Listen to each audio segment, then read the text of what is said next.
Bom, meus irmãos, estamos agora no ar com o nosso estudo mediúnico na casa do André Luiz, do Grupo Espírita André Luiz, e sejam bem-vindos todos aqueles que estão agora já conectados conosco e os demais que irão assistir depois esse nosso estudo, né? Feito pela nossa querida irmã Rita Serra, que vai apresentar um conteúdo para nossas reflexões. Vamos iniciar fazendo a leitura de uma página do livro Vinha de Luz, né? A página 75, Esperança. Porque tudo que dantes foi escrito para nosso ensino, foi escrito, para que pela paciência e consolação das Escrituras tenhamos esperança. Isso é uma epístola de Paulo à comunidade de Romanos, capítulo 15, versículo 4. A esperança é a luz do cristão. Nem todos conseguem, por enquanto, o voo sublime da fé, mas a força da esperança é tesouro comum. Nem todos podem oferecer, quando querem, o pão do corpo e a lição espiritual, mas ninguém na terra está impedido de espalhar os benefícios da esperança. A dor costuma agitar os que se encontram no vale da sombra e da morte, onde o medo estabelece atritos e onde a aflição percebe o ranger de dentes nas trevas exteriores. Mas existe a luz interior, que é a esperança. A negação humana declara falências, lavra atestados de impossibilidades, traça inextricáveis labirintos. No entanto, a esperança vem de cima. E maneira do sol que ilumina do alto e alimenta as sementeiras novas, desperta propósitos diferentes, cria modificações redentoras e descerra visões mais altas. A noite espera o dia, a flor o fruto, o verme o porvir. O homem, ainda mesmo que se mergulhe na descrença ou na dúvida, na lágrima ou na dilaceração, será socorrido por Deus com a indicação do futuro. Jesus, na condição de mestre divino, sabe que os aprendizes nem sempre poderão acertar inteiramente, que os erros são próprios da escola evolutiva. E, por isso mesmo, a esperança é um dos cânticos sublimes do seu evangelho de amor. Imensas têm sido, até hoje, as nossas quedas, mas a confiança do Cristo é sempre maior. Não nos percamos em lamentações. Todo momento é instante de ouvir aquele que pronunciou o vinde a mim. Levantemo-nos e prossigamos, convictos de que o Senhor nos ofereceu a luz da esperança, a fim de acendermos em nós mesmos a luz da santificação espiritual. Vamos então, meus irmãos, orarmos, elevando o nosso pensamento ao nosso Pai amantíssimo, doador da vida e da vinha, a quem tudo devemos. Mas também lembramos-nos do governador do nosso planeta, nosso meigo Jesus, o amigo amorável que vem nos convidando há milênios para que venhamos superar as dificuldades que trazemos em nós ou que as criamos com o lenitivo da bênção, da esperança, da confiança, da fé, que nos anima, nos ergue, para que possamos prosseguir na nossa jornada, cada vez mais nos libertando dos grilhões que nos prendem ainda o homem velho. Aqui estamos, diante dessa nova oportunidade, nesse momento em que todos nós estamos diante do testemunho do Covida, onde nós buscamos, assim, cada um de nós aprendermos individualmente e coletivamente a convivência junto com aqueles que estamos reunidos em nossos lares, mas agora já retornando às nossas atividades de labor, mas com todos os cuidados necessários para evitarmos, assim, o contágio. Mas tenhamos fé e confiança e, sobretudo, esperança para que possamos prosseguir em nossa caminhada. Que Jesus nos abençoe, envolva a nossa querida Rita, que trará para nós reflexões muito oportunas, para que ela possa ser inspirada pelas bênçãos do teu amor. Que assim possa ser, sim. Graças a Deus.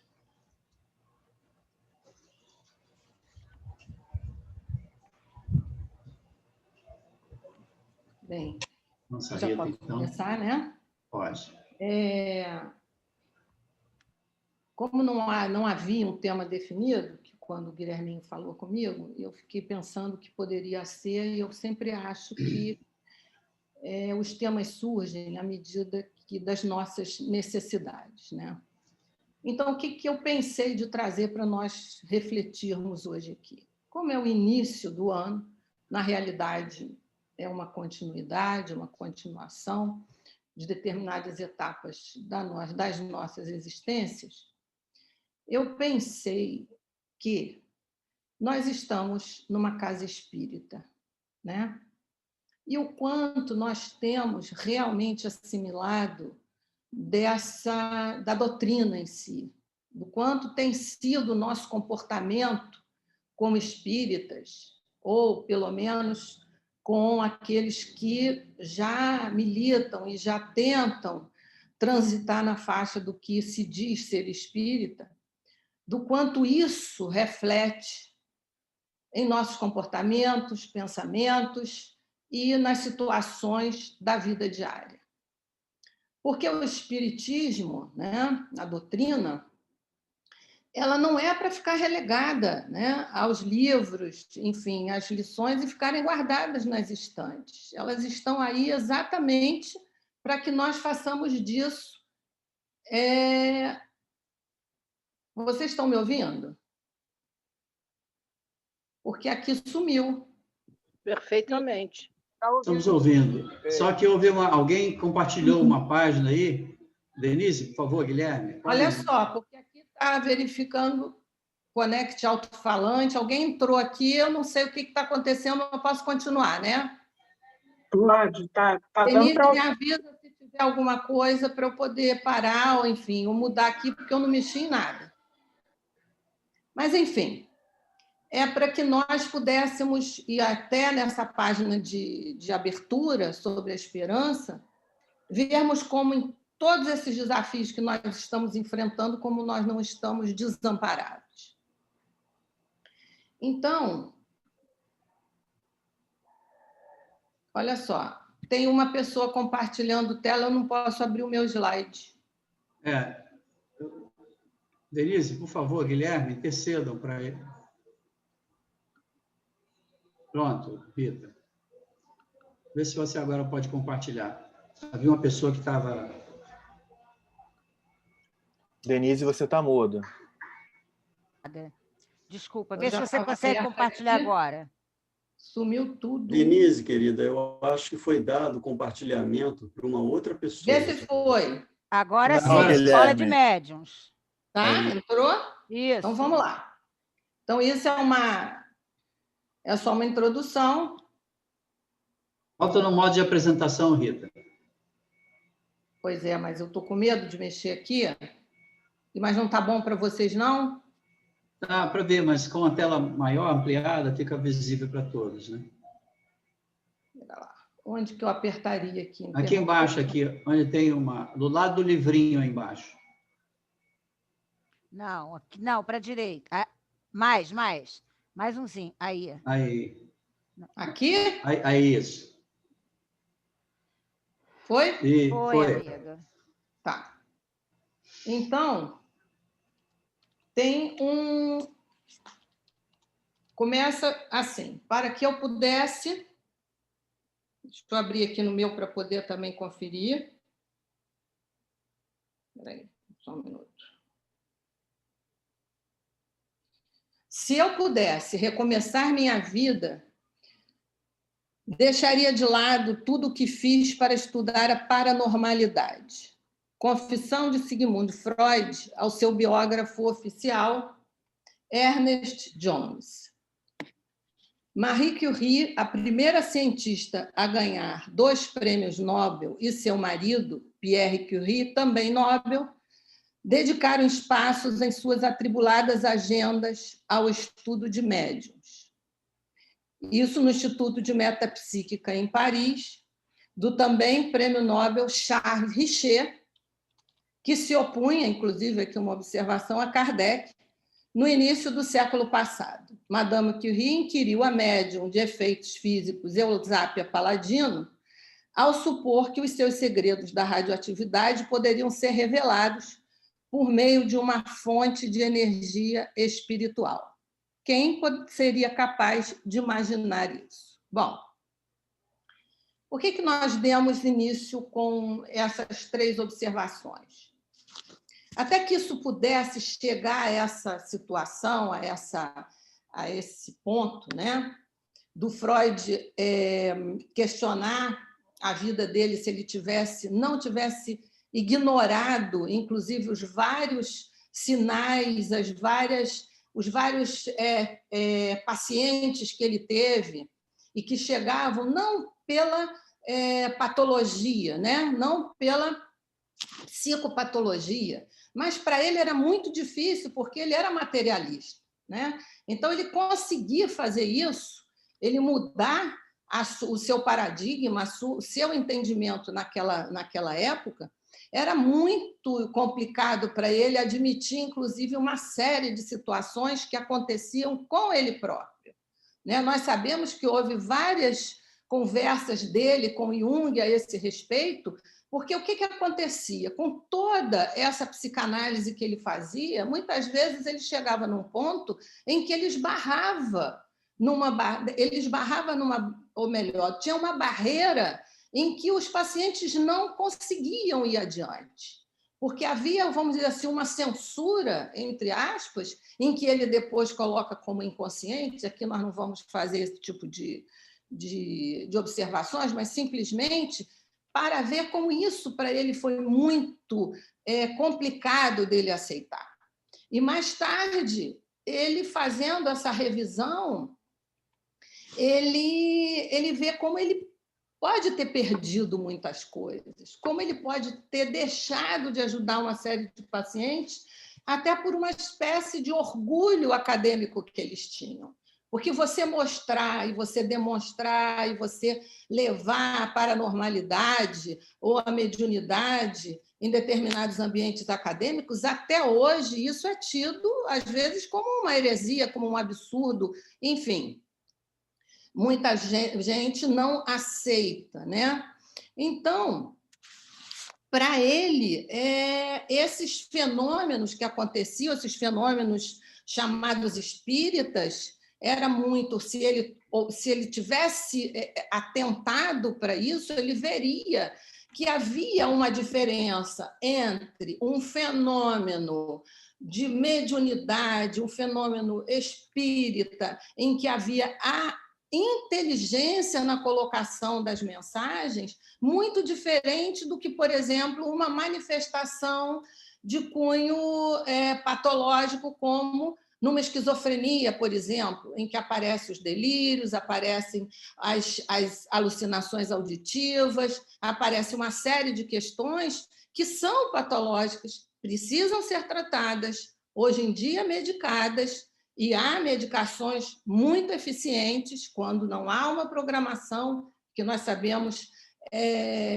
vamos dizer, de causa e efeito, kármica, se nós queremos colocar assim. Então, esses pacientes podem ser atendidos. Então, Freud, aí, se ele pudesse ter atentado a esse ponto da mediunidade, ele teria conseguido muito mais êxito dentro das suas abordagens terapêuticas.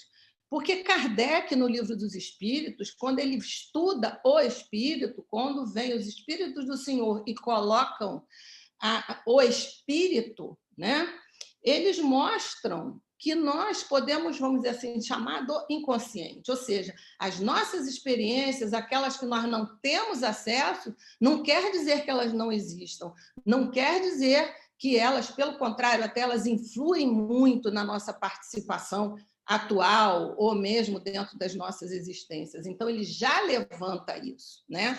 Então, Kardec, por ser um estudioso, inspirado, orientado pela espiritualidade, ele já faz abordagens que Freud depois vai complementar nessa parte, vamos dizer, científica, da parte da psiquiatria, interpretação de sonhos, quando Kardec, já no Livro dos Espíritos, traz para nós os sonhos o significado, o que pode haver por trás dos sonhos, como nós podemos não só interpretar, mas também entender, saber o que pode ser alcançado através dele. Então, por uma questão, muitas vezes, de preconceito acadêmico, aí nessa Freud se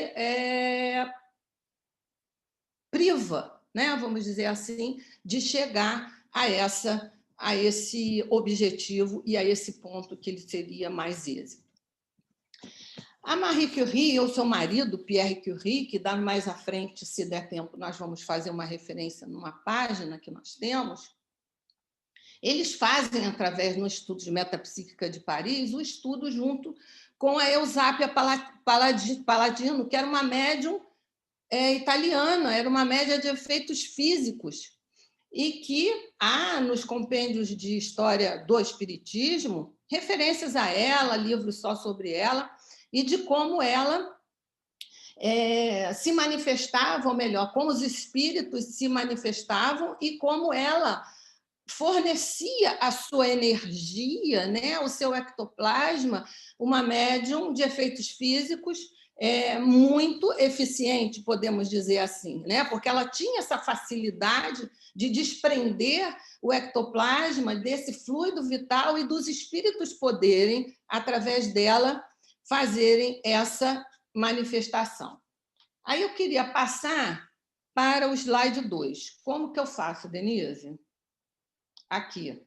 Eu passo nessa setinha aqui, vamos ver. Isso. Tenta por aí. Foi. Aí. Então, vamos lá. Quando a humanidade... Foi? Eu tenho que apertar de novo na tela grande. Não, tá bom assim. Tá bom assim? Então tá. Então vamos num contexto histórico. É um contexto histórico baseado no espiritismo de forma geral, tá? Mas eu gostaria de, antes de entrar nesse primeiro tópico, quando se diz que quando a humanidade está em condições de receber novos ensinamentos, o plano espiritual envia espíritos evoluídos para ajudá-la no seu progresso.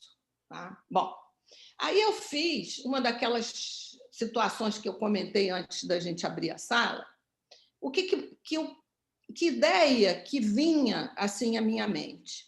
Do quanto a humanidade tem sido amparada ao longo da sua existência, não só histórica, né, ou como desenvolvimento do ser humano. Então, nós vamos vamos já começar com Jesus. Para que Jesus pudesse, né, vir ao planeta, uma vez que a sua envergadura de Cristo cósmico, né, a sua estirpe cósmica, para que ele pudesse chegar ao nosso planeta, que já estava configurado, já estava preparado para que ele viesse, também era necessário um suporte energético, fluídico, espiritual. E isso veio através de quem? Daqueles que chegaram junto, um pouco antes, um pouco depois, mas que fizeram parte de todo esse apoio que ele pudesse receber para estar aqui e receber a sua mensagem, né? A boa nova.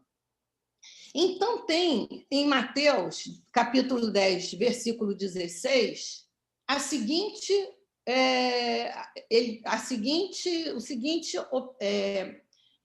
passagem evangélica, em que ele diz: eis que vos envio como ovelhas ao meio de lobos.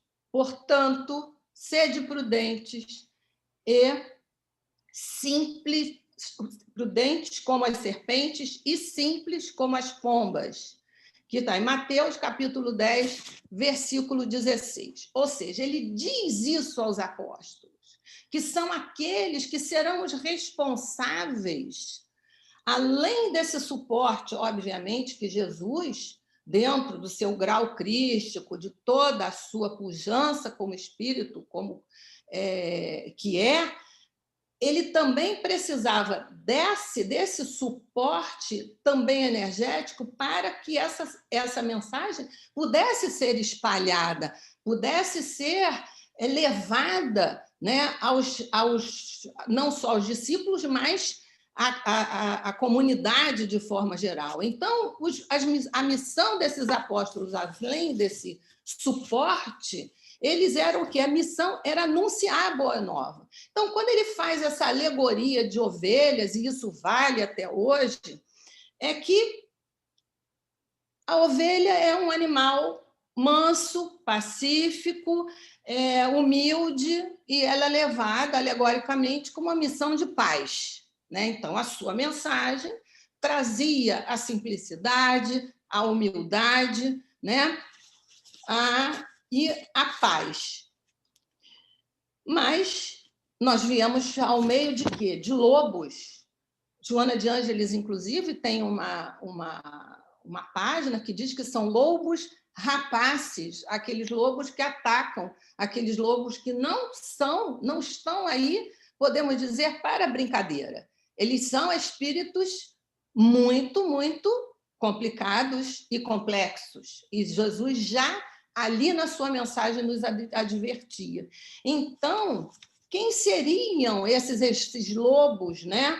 Eles desconhecem, né, ou negligenciam a Boa Nova, né, essa mensagem. Tem uma vida desregrada, desprovida de valores de fraternidade, são cruéis, impiedosos, de mau coração.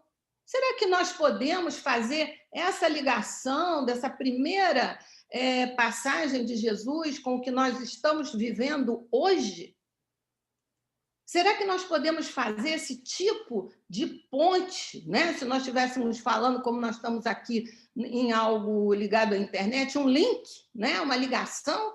Tem toda a razão, tem todo o porquê. Então, quando a humanidade ela recebe já essas informações e pronta para esses ensinamentos, ela nem precisa ver em que ponto ela vai se situar.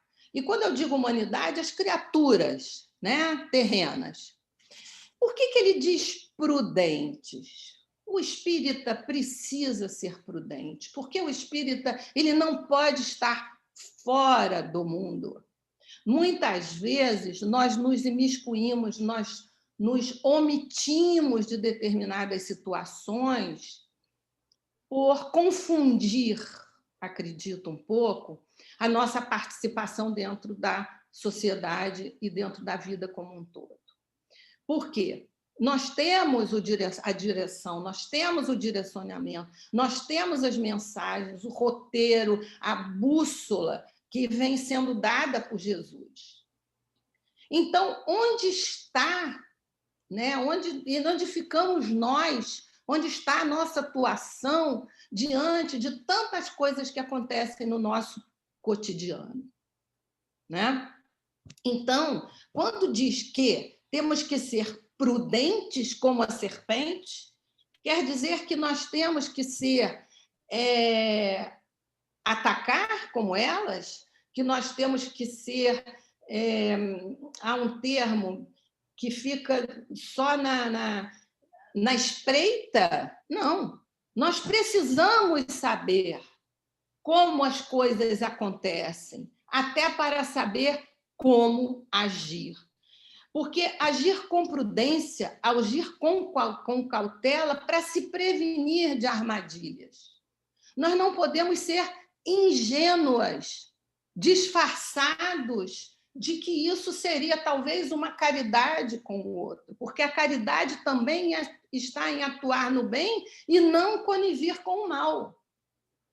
Ou seja, nós precisamos, por exemplo, temos uma situação em que nós sabemos que um lugar que nós vamos passar, talvez ele seja muito complicado, muito difícil e que nós vamos correr perigo. E que nós, mesmo assim, sabemos, nós fomos alertados, nós tivemos esse aviso e nós insistimos em ir. Nós deixamos a nossa prudência de lado dizendo que nós estamos bem acompanhados, ótimo, estamos bem acompanhados quando sintonizados com a espiritualidade superior. Entretanto, nós não podemos nos dar ao luxo de fazer com que eles, às vezes, deixem situações e trabalhos que eles estão executando para correr e nos ajudar em benefício nosso, se nós formos alertados com aquela situação. Então, esse tipo de comportamento nosso, ele já merece de nós uma observação muito acurada, né? De que maneira nós podemos ser serpentes no sentido de não sairmos do mundo, estarmos no mundo, sermos prudentes, entretanto, não sermos como os lobos. Está aí a grande diferença.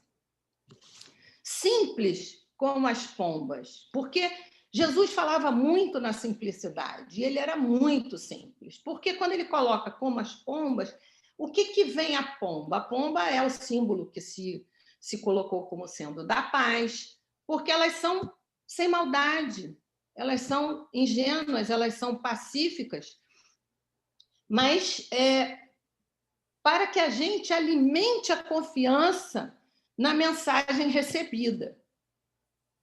Então, nós temos que aliar esses dois universos que nós temos e que, à medida em que nós vamos evoluindo, é que isso é possível de acontecer. Então, pombas que sabem voar para o bem, sem deixar de lado a prudência, sem deixar de lado a cautela, para não haver uma contaminação com determinadas situações que nós já sabemos quais são, os que nós já fomos advertidos. E aí nós vamos passando por uma outra situação em que a humanidade também está socorrida e amparada, que é quando, depois que a mensagem de Jesus chega, em que ela é passada através dos evangelhos, em que ela é levada à Ásia, é levada ao mundo conhecido na época, enfim. Ela começa a sofrer uma deturpação. Isso nós vemos na Idade Média. Toda a mensagem de Jesus começa a ser... a tomar vertentes que é desfigurada e a sua mensagem já ninguém quase reconhece, porque ela é utilizada para conseguir coisas, né? Conseguir situações, poder, que na Idade Média aparece, em que essa mensagem, ao ser desfigurada, nós perdemos o contato com aquele cristianismo que muitas vezes é tratado de primitivo, mas que, na realidade, é o cristianismo trazido por Jesus. E quando ele se desfigura e que as criaturas começam cada vez mais a achar que já não vão ter condições de suportar, a espiritualidade, num planejamento, né? Porque há um planejamento com muito tempo de antecedência, nada acontece por acaso, nada acontece sem uma razão, nada acontece sem um porquê da nossa destinação. Então, existe uma figura que é chamada, né, a luz da Idade Média, que é Francisco de Assis, que ele chega para trazer, para refrescar novamente, né, a mensagem do Cristo. E como já tinha havido a necessidade que espíritos viessem para dar um suporte à mensagem de Jesus, não que ele, Jesus, no caso, necessitasse, mas simplesmente para que pudesse fazer um ambiente para que isso ocorresse, né? Eles dizem, inclusive, que os guerreiros, os malfeitores, muitos deles estavam no mundo espiritual quando chega Jesus, para que pudesse proporcionar uma forma de ele chegar até nós e dizer a sua mensagem. Quando Francisco de Assis volta, né, à Terra, porque, como sabemos, João Evangelista, e no livro de Miramês, Psicografia de João Nunes Maia, Francisco de Assis, um livro fantástico, João coloca todas essas situações. E há um capítulo, que é o capítulo, se eu não me engano, capítulo 5, e o título é 201. O que são esses 201? São os espíritos que voltaram à Terra para dar todo aquele suporte a Francisco de Assis, para que ele pudesse trazer e refrescar nas nossas memórias, nos nossos espíritos, e trazer a esperança novamente. E trazer de novo a palavra do Cristo, e fazer e mostrar que nós não estávamos desamparados. Separamos aqui alguns parágrafos, e aqui eu vou ler rápido, simplesmente para a gente ilustrar essa observação, que ele diz o seguinte: eram 200 discípulos escolhidos e testados para a grande tarefa de difícil cumprimento, pois a renúncia, o desprendimento, a humildade, ou seja, tudo que Jesus já havia nos trazido, né, seriam a tônica de todo o seu ideal. As demais virtudes a serem cultivadas eram sequência ou evolução da própria base. E depois ele continua descrevendo uma série de situações.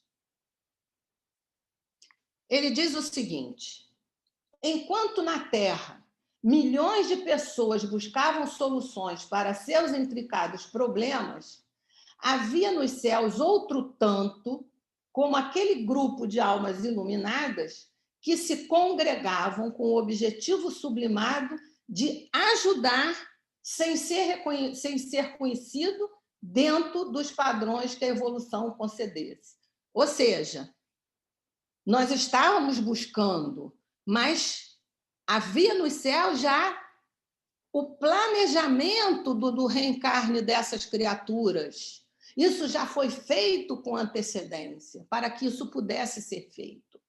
E aí, o filho de Salomé, ou seja, João, referindo-se à conduta de seus discípulos, era quase onisciente. A empreitada era dura, no entanto, nobres por excelência eram os propósitos. Conversara com o Cristo em esfera resplandecente sobre a sua vinda ao planeta. Ou seja, a conversa de João com o Cristo, com Jesus, com a volta, já que ele seria Francisco de Assis. Então, o calendário da Terra marcava o século XII.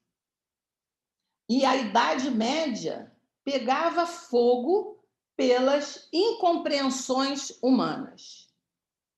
A ignorância fazia adormecer a lavoura dos sentimentos altruístas. Não havia porquê, porque só era olho por olho, dente por dente, não havia um consolo, não havia uma explicação, não havia porquê, né, do que seguir as palavras do Cristo que já haviam sido deturpadas. Se negociava com essas palavras.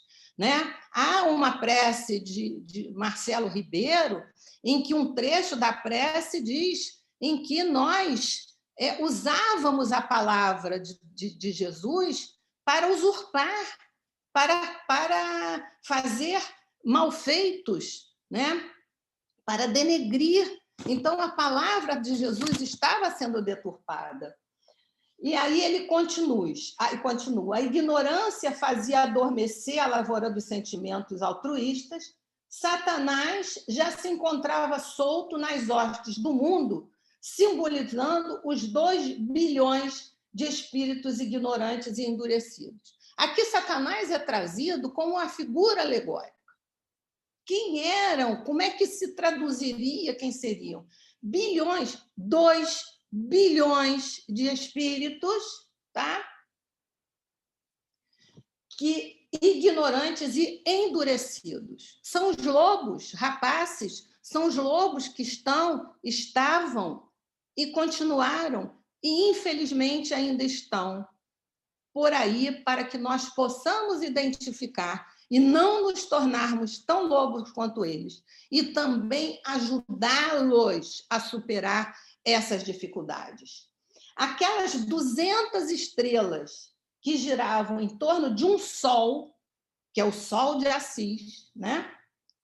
Deveriam descer às sombras do planeta pela força do amor e o verbo de fácil acesso nos lábios de João Evangelista. E aí ele faz uma prece absolutamente maravilhosa que eu, se fosse vocês, se eu posso fazer uma recomendação, recomendo que possam ler a continuação desse capítulo. E aí, numa última observação em relação a isso,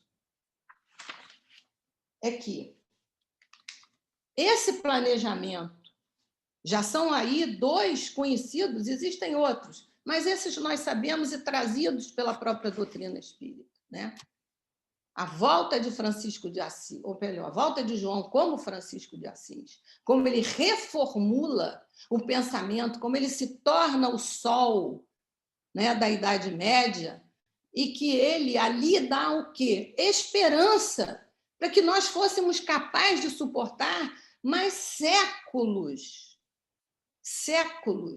de desmando, de violência, de ignorância. Então, isso, para que nossos pensamentos, nós ainda estávamos muito lobos naquela época, nós ainda não éramos capazes de vislumbrar. Então, nós fizemos, depois, em pontos, em situações pontuais, eu acho que eu já comentei isso algumas vezes, em outros momentos, sobre os cátaros, que também foram trazidos como uma comunidade que respeitava o cristianismo, mas que eram vistos como hereges pela igreja da época, para o poder clerical da época. Foram, se não todos, quase todos, exterminados pela Inquisição. Os séculos XVIII e XIX representaram uma época de profundas transformações em vários campos: política, filosofia, religião, ciência e artes. E aí, a política, o Guilherme até comentou da última vez, enfim, religião, política. Por que no século XVIII e no século XIX? Nesse meio tempo, entre a vinda de Francisco de Assis e outros movimentos que foram aparecendo na história da humanidade, até pelo socorro da espiritualidade superior, nós fomos passando por etapas. Passamos por Ian Hus, né? Passamos por John Wycliffe, passamos por Lutero, passamos por toda essa reformulação e questionamento do que estava sendo feito na igreja tradicional. Então, à medida que as pessoas foram também evoluindo e puderam ter acesso a esse conhecimento, as suas mentes foram tendo algo que elas pudessem prestar atenção de alguma forma, houve toda uma preparação para que o Espiritismo, para que a mensagem de Kardec, ou melhor, para que a mensagem dos Espíritos do Senhor, trazidos por Kardec, a mensagem pudesse ser entendida como o Consolador prometido por Jesus. nem antes, nem depois. Porque se fosse antes, nós não teríamos meios de entender essa mensagem. Nós não teríamos preparado o nosso psiquismo, nós não teríamos preparado o nosso acervo do conhecimento e tampouco da nossa reformulação espiritual. Então, o planejamento no astral superior, ele é de tal forma, porque existe toda essa programação e todo esse fundamento, todo esse fundamento, ele foi sendo sedimentado ao longo dos séculos. Então, nós vamos começar pelas personalidades da época, que são os filósofos, né? A maioria de nós teve esses filósofos e hoje em dia, lamentavelmente, se passa ao largo das suas teorias, dos seus ensinamentos, das suas filosofias, do que eles trouxeram, porque eles foram muito importantes para que a mensagem espírita pudesse ser entendida, né?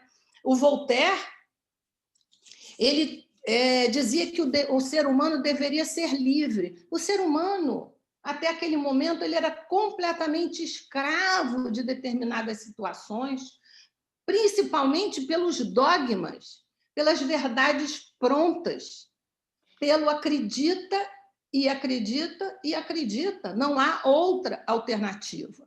Então, havia na sociedade um engessamento e quase que como uma escravidão pela falta de conhecimento, né? Então, ele achava que o ser humano deveria ser livre.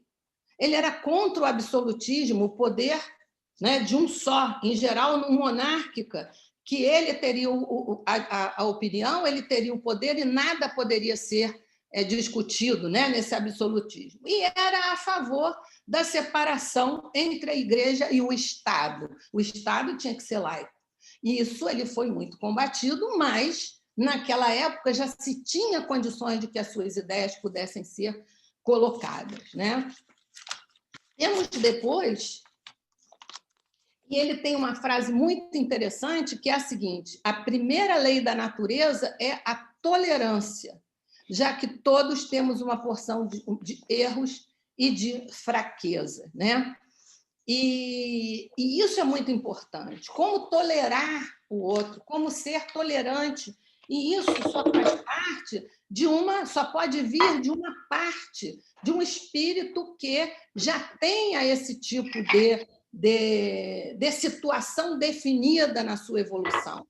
Nós temos o D'Alembert, que também foi filósofo, foi matemático e participou da primeira enciclopédia. Você vê, aí a gente já consegue ter uma enciclopédia para consultar, para saber não só os verbetes, mas saber o que tem do conhecimento. Entretanto, a sociedade ainda faltava muito, faltavam professores, faltavam o ler, né? Mas esses espíritos que já vieram definidos para isso, vieram à Terra, eles já estavam com essas tarefas, né?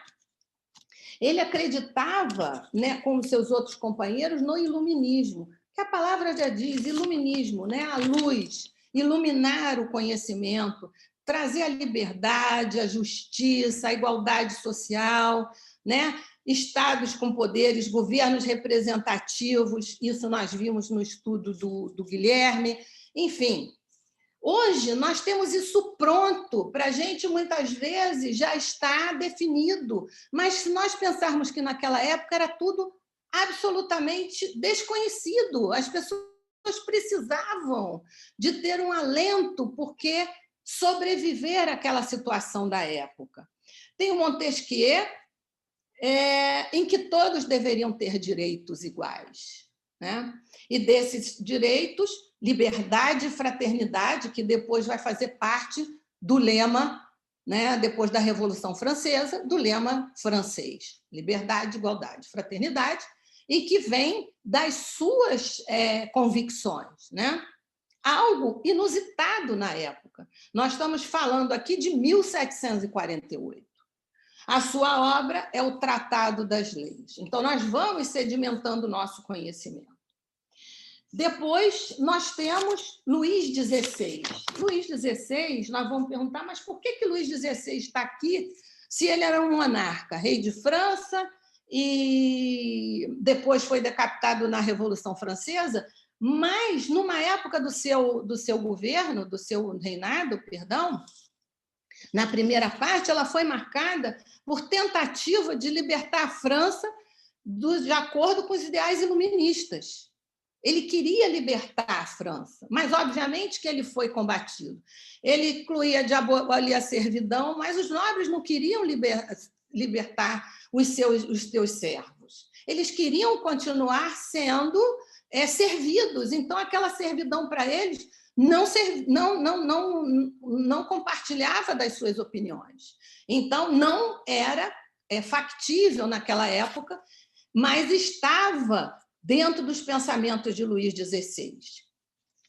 E ele aumentava também, isso que é muito importante, a tolerância em relação aos protestantes, que eram combatidos. E depois nós vamos ver isso na noite de São Bartolomeu, uma série de coisas que nós vemos por onde os protestantes passaram, as guerras, né, religiosas, e que, como hoje, até hoje, a religião é usada como moeda de troca, como ferramenta para justificar as nossas iniquidades.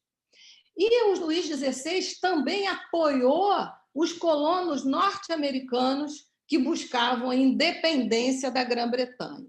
Então, que foi realizado no Tratado de Paris de 1783.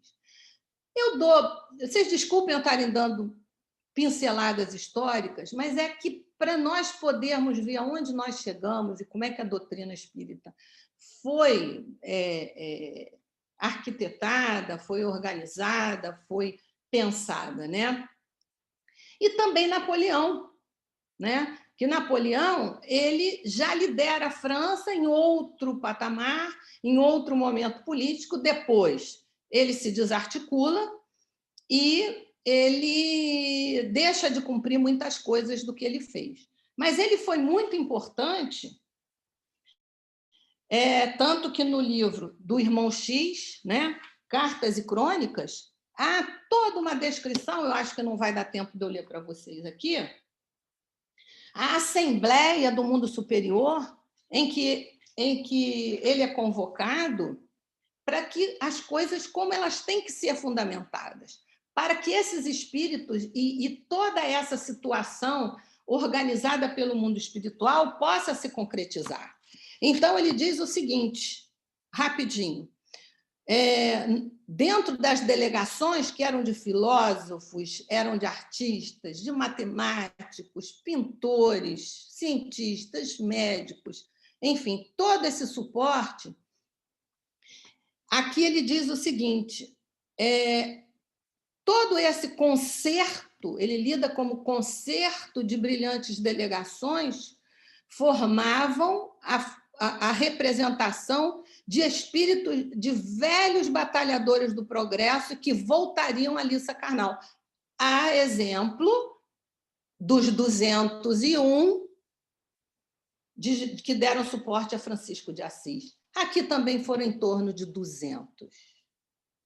Acredito que é um número que a espiritualidade trabalha para poder fazer com que algo aconteça. E dali se espalhem, né?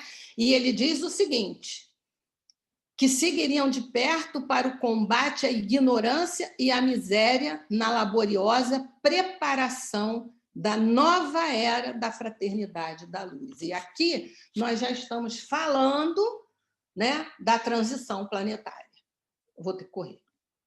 Bom, temos os músicos. Então, se nós pensarmos nessas melodias que esses músicos trouxeram para nós, Wagner pode ser um pouco polêmico, porque ele foi utilizado pelo regime nazista para colocar Hitler gostava muito das suas óperas, das suas melodias, enfim, da sua linha melódica, porque era muito retumbante, mais ou menos dizia aquele temperamento que ele tinha. Entretanto, há discussões Em que momento as ideias de Wagner, quando expressava o seu pensamento, poderiam ser antissemitas?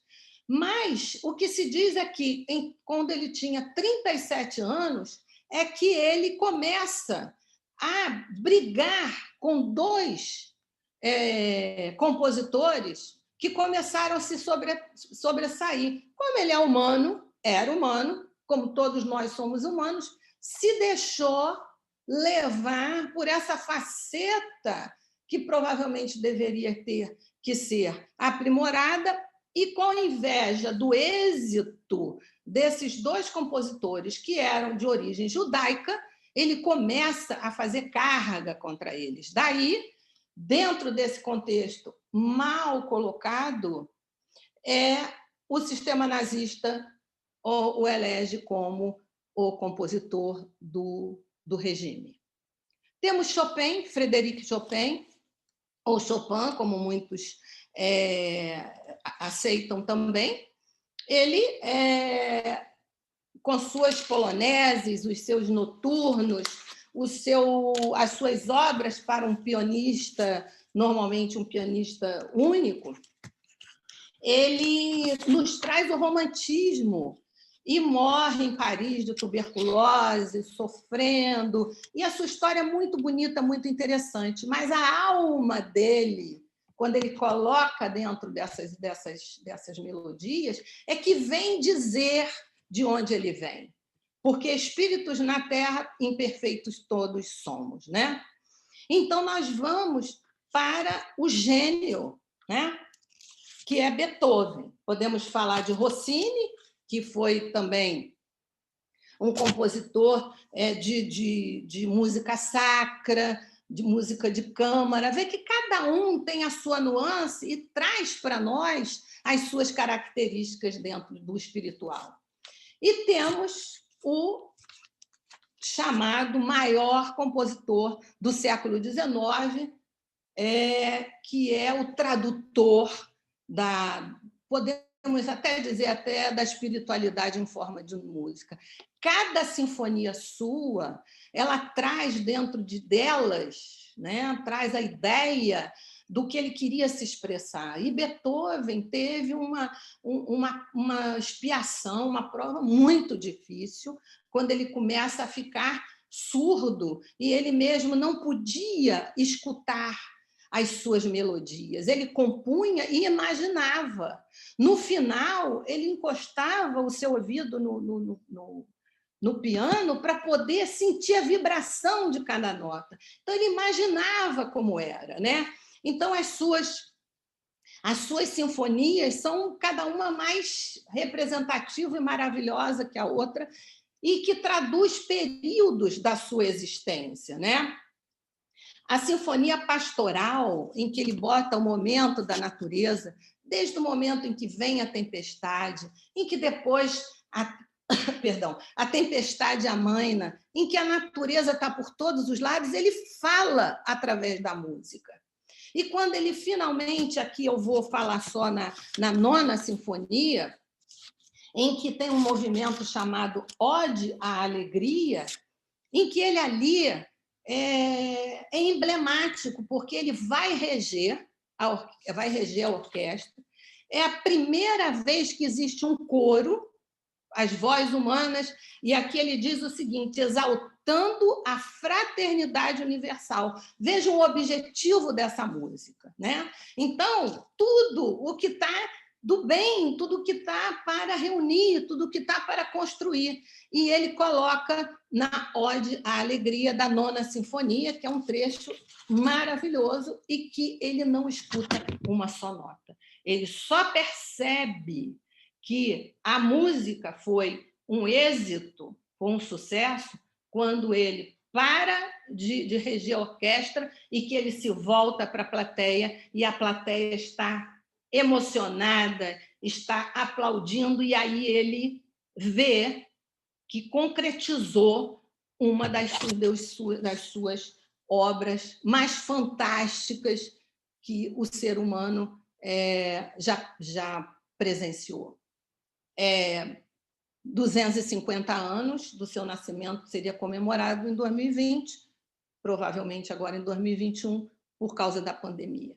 Vou passar pelos pintores. Mas quando nós vemos as pinturas, já diz absolutamente tudo. A impressão que eles colocam, a luminosidade, as cores, não tem muita, não tem a escuridão, não tem o peso, né? Não tem aquilo da carga que eles poderiam colocar. Então, por exemplo, em Monet, as ninféias de Vernis, ele se inspira no seu jardim, né? E vamos para os escritores. Vamos falar de Victor Hugo, nosso conhecido, um gênio da literatura, né? E depois poeta, dramaturgo, e que depois agora nós temos várias obras mediúnicas através de Divaldo Pereira Franco, ditadas por Victor Hugo. Temos os outros, vamos ter que passar rápido por eles, fica aí, depois vai ficar gravado, e nós vamos ter oportunidade, talvez numa outra época, de comentar sobre eles, para eu poder finalizar. Temos os cientistas, Louis Pasteur e Darwin, teoria da evolução, e Pasteur, ao que muita gente pensava ser um médico, não é um microbiologista.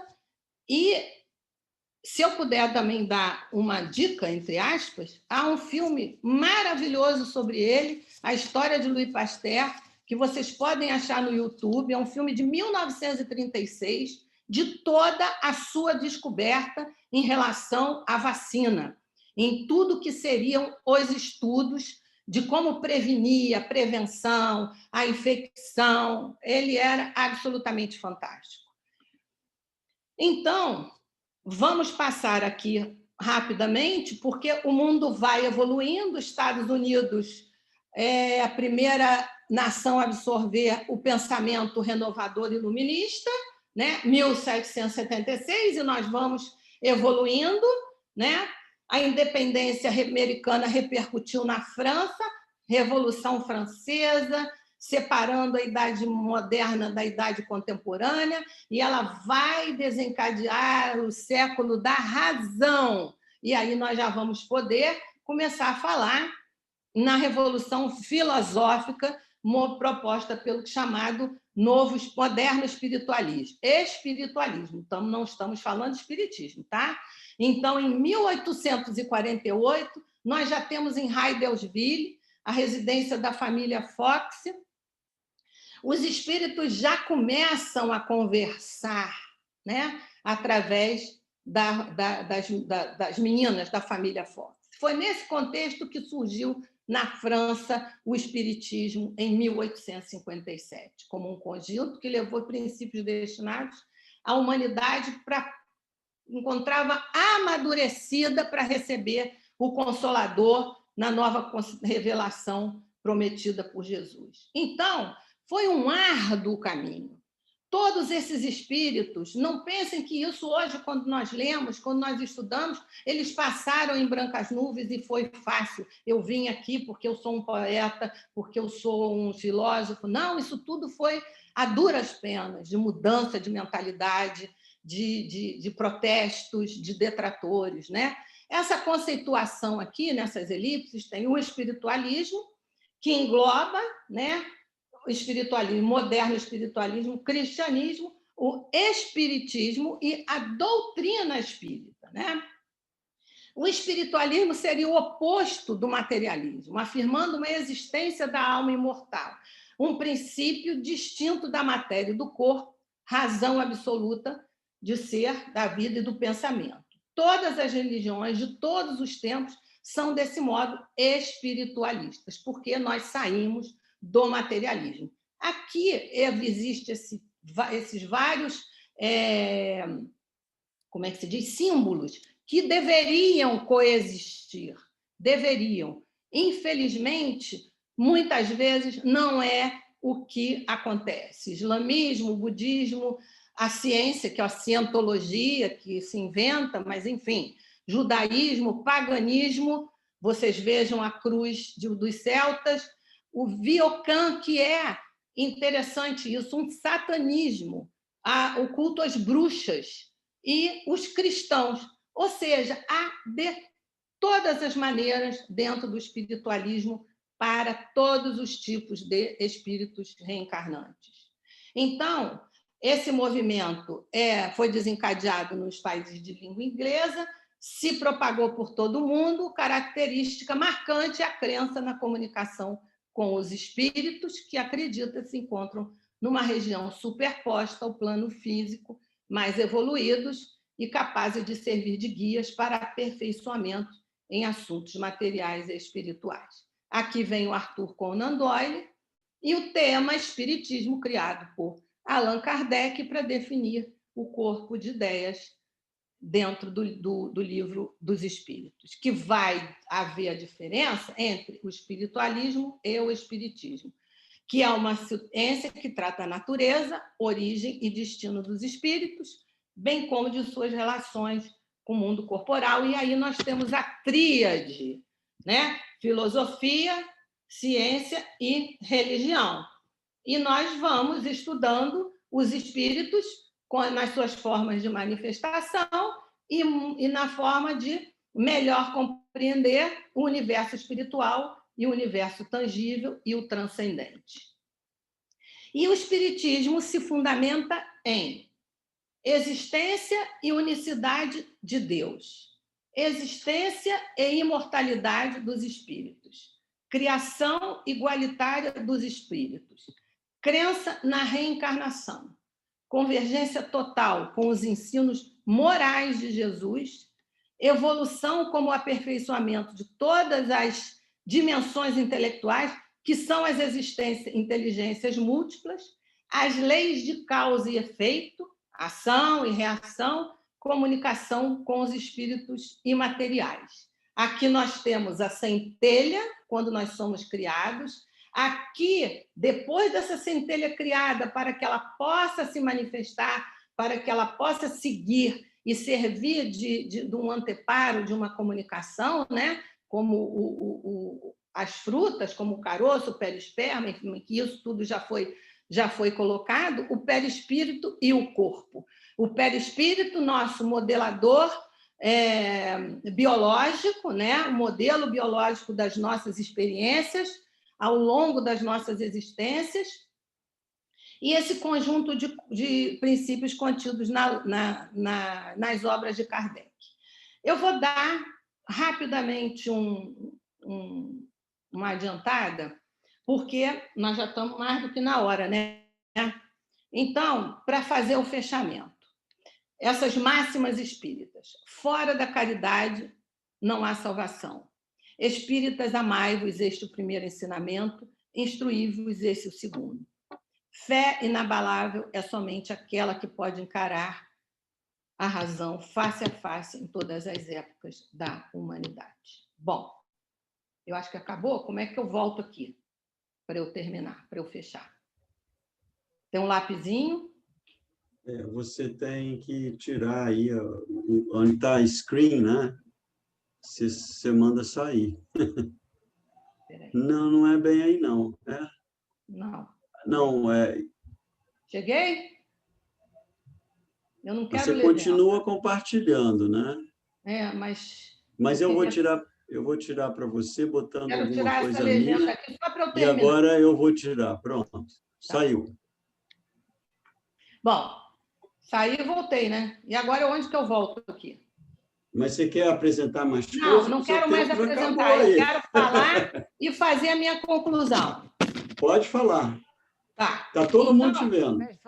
Então, assim, por que eu fiz esse apanhado histórico e por que eu comentei sobre primeiro Jesus, depois Francisco de Assis, depois o movimento de Napoleão com Kardec e, enfim, todos esses movimentos que foram feitos ao longo das épocas para que pudesse a apresentação da doutrina como um todo, dela poder se concretizar. porque antes ela não teria subsídios históricos, não teria uma formação filosófica, tanto que, se nós lermos o Livro dos Espíritos, muitas das informações e perguntas de Kardec aos espíritos se baseiam em estudos que ele fez antes, que foram trazidos por esses espíritos.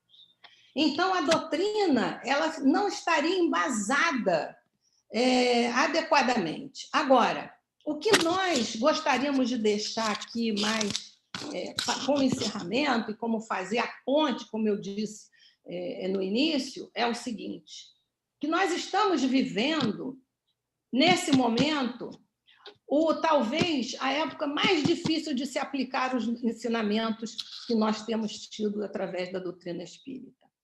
Porque é um momento de aplicação desses ensinamentos. É o momento do nosso testemunho, dele ser bem vivenciado, dele ser totalmente baseado nessas esperanças, nessas consolações, porque os espíritos superiores, eles estão precisando dessa nossa atuação e desse nosso suporte.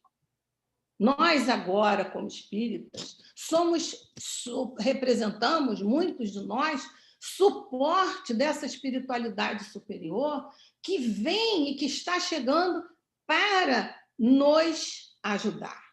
Se nós formos ler e ver agora o próximo livro de Manuel Filomeno de Miranda, que foi lançado agora, né, no rumo do mundo de regeneração, houve a divulgação da mensagem de Ismael, que estava na internet no dia 31 de dezembro. Se nós vermos, há uma tônica repetitiva em relação a como nós temos sido, onde nós temos nos comportado e como nós ainda não temos sido efetivamente atores e discípulos de tudo isso que nós já recebemos, né? Nós estamos aí com os lobos rapaces. Isso está na mensagem de Ismael. Entretanto, nós também estamos com esses espíritos de luz que estão aí para nos auxiliar. Então, a doutrina espírita, ela é para ser colocada em prática.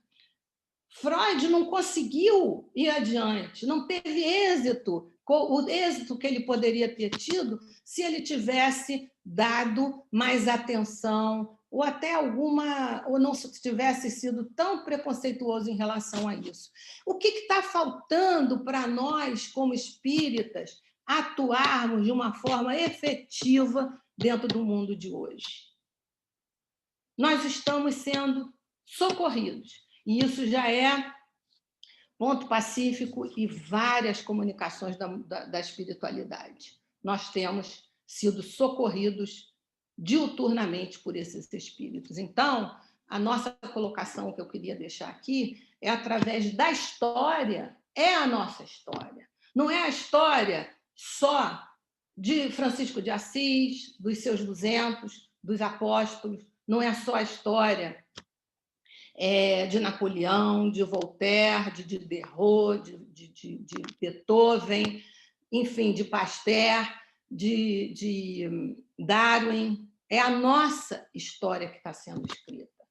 E que nós temos sido auxiliados incessantemente por esses espíritos que estão junto a nós. Então, a nossa reflexão é: o que está faltando para que nós possamos seguir dentro dessas máximas espíritas e que para nós colocarmos em prática todo esse acervo que nós temos recebido por misericórdia divina?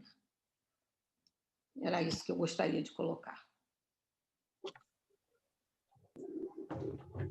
Agora, eu não sei como eu saio daqui, Guilherme. Não, fica aí. Nós estamos retornando com a imagem, todos aqueles que estão na tela. Estamos encerrando a nossa apresentação.